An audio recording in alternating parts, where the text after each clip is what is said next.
बिस्मिल्लाहिर्रहमानिर्रहीम। अस्सलाम वालेकुम। कैसे हैं आप? आई होप के बिल्कुल ठीक होंगे। प्यारे प्यारे बहन भाइयों, आज हम बना रहे हैं मटर से बहुत ही आसान, टेस्टी और क्रिस्पी रेसिपीज़। उम्मीद है कि आप लोगों को रेसिपीज़ अच्छी लगेगी। अगर रेसिपीज़ पसंद आए तो इसे लाइक और शेयर करें और चैनल को सब्सक्राइब करना मत भूलें। इसके लिए हमें चाहिए मटर के दाने। 1 कप आप मटर लें, इनके दाने निकाल लें और फिर आप इसको मिक्सचर में या ग्राइंडर में डाल लें। साथ में आप 2 से 3 अदद हरी मिर्च दरमियाने साइज़ की शामिल करें। साथ में आप 2 अदद लहसुन के जुएँ डाल लें और फिर आप 1 से 1.5 इंच का टुकड़ा अदरक, इसको आप छील लें और फिर आप इसे 2 से 3 हिस्सों में काट कर शामिल करें। अब आप 1 अदद मीडियम साइज़ का प्याज लें, इसका छिलका उतार लें और इसे बड़ा बड़ा काट लें। प्याज के आप बड़े बड़े टुकड़े काट कर इसमें शामिल करें। इसके बाद आप इसमें सौंफ 1 चम्मच शामिल करें। सौंफ डालने के बाद आप इसमें थोड़ा सा पानी शामिल करें और फिर आप इसका ढक्कन बंद करके इसको अच्छी तरह ग्राइंड कर लें। इसको खूब अच्छी तरह ग्राइंड करें कि इसके अंदर कोई गिल्टी वगैरह ना हो। इसे बिल्कुल गारे की तरह नरम कर लें और फिर इसे एक साइड पर रख दें। अब आप चूल्हे पर कोई कढ़ाई या बर्तन रखें। इसमें 2 चम्मच घी डालने के बाद ज़ीरा 1 चम्मच साबुत शामिल करें और साथ में तिल 2 चम्मच शामिल करें। इनको डालने के बाद इसे 1 आधा मिनट ब्राउन करें। जब इनका कलर चेंज हो जाए तो फिर आप इसमें सुरख मिर्च कुटी हुई 1 चम्मच शामिल करें।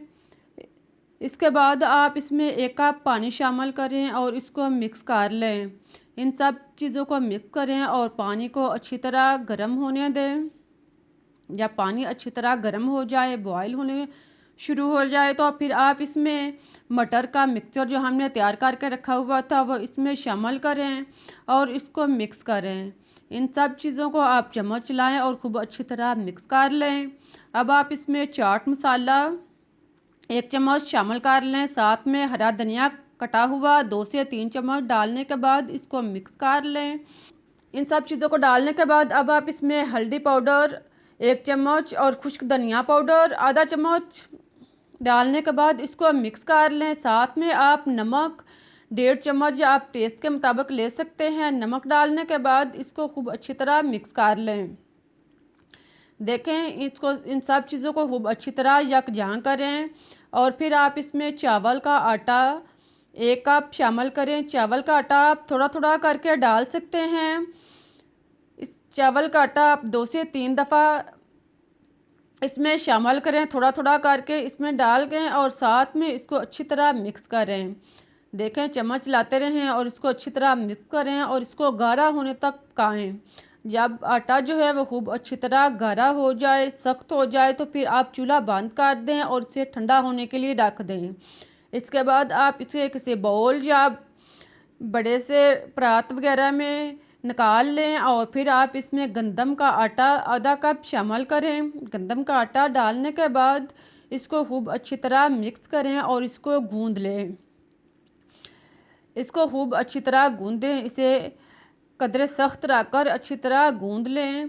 इसे 3-4 मिनट तक खूब अच्छी तरह आम आटे की तरह गूंदें, लेकिन सख्त रख के इसे गूंदें और फिर आप इसके ऊपर ऑयल लगाकर रख दें ताकि इसके ऊपर सिकरी ना आए। इसे आप 10 मिनट के लिए आप ढाँप कर छोड़ दें या इसी तरह आप इसे रख लें। फिर आप दोबारा हाथों पे ऑयल लगाएं और थोड़ा सा मैदा लें। देखें, थोड़ा सा मैदा लेने के बाद इसको दोनों हाथों में घुमाकर छोटा सा बाउल तैयार कर लें। इसी तरह आप छोटे छोटे बाउल जो हैं वो तैयार करते जाएं। इसे छोटे छोटे पेड़े से बना लें। पेड़े बनाने के बाद अब आप इसके गिर्द आटा लगाएं और इसे बेलना शुरू करें। इसके दोनों साइड पर खुश्क आटा लगा लें और फिर आप इसको बेल लें। इसकी छोटी सी रोटी आप तैयार कर लें। देखें, इस तरह आप इसकी रोटी तैयार कर लें। फिर आप मुनासिब साइज़ का दरमियाने साइज़ का बाउल लें, इसके ऊपर रख कर इसे घुमाएं और इससे गोल से स्नैक्स या रोटी जो है वो निकाल लें। देखें कितनी आसानी से हमने गोल रोटी जो है वो निकाल ली है। आप इसको एक एक करके भी बेल सकते हैं या आप इसकी बड़ी सी रोटी बेल कर इसके थोड़े थोड़े वक्फे पर आप बाउल रखते जाएं और रोटियां निकालते जाएं। सारी रोटियां आप तैयार करने के बाद आप घी या ऑयल अच्छी तरह गर्म करें और फिर आप इसमें एक एक करके रोटी जो है इसको डालें और फिर इसे फ्राई करते जाएं।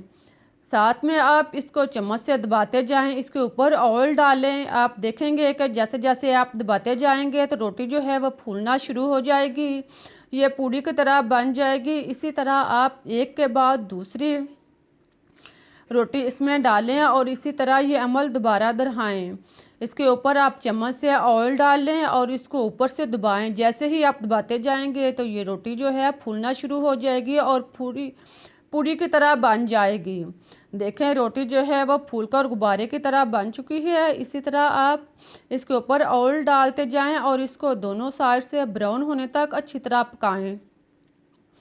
जब रोटी दोनों साइड से ब्राउन हो जाए, देखें रोटी जो है ब्राउन हो रही है। प्यारे प्यारे बहन भाइयों, आपको मेरी रेसिपीज़ कैसी लग रही हैं इसके बारे में अपनी राय का इज़हार कमेंट्स में दें, साथ में प्यारी सी स्माइल के साथ, ताकि मैं आपके लिए इससे बेहतर और टेस्टी रेसिपीज ला सकूं। इसी तरह आप देखें जो रोटियां जो पूड़ियां हैं वो तैयार करते जाएं। आप इसको एक एक करके भी डाल सकते हैं और इसको 2 से 3 रोटियां इसमें डालकर भी तैयार कर सकते हैं। आप बर्तन के रिक्वायर के मुताबिक 2 से 3 रोटियां डालें और फिर इसी तरह आप इसको दबाएं और इसकी पूड़ियाँ या रोटियाँ जो हैं वो तैयार कर लें।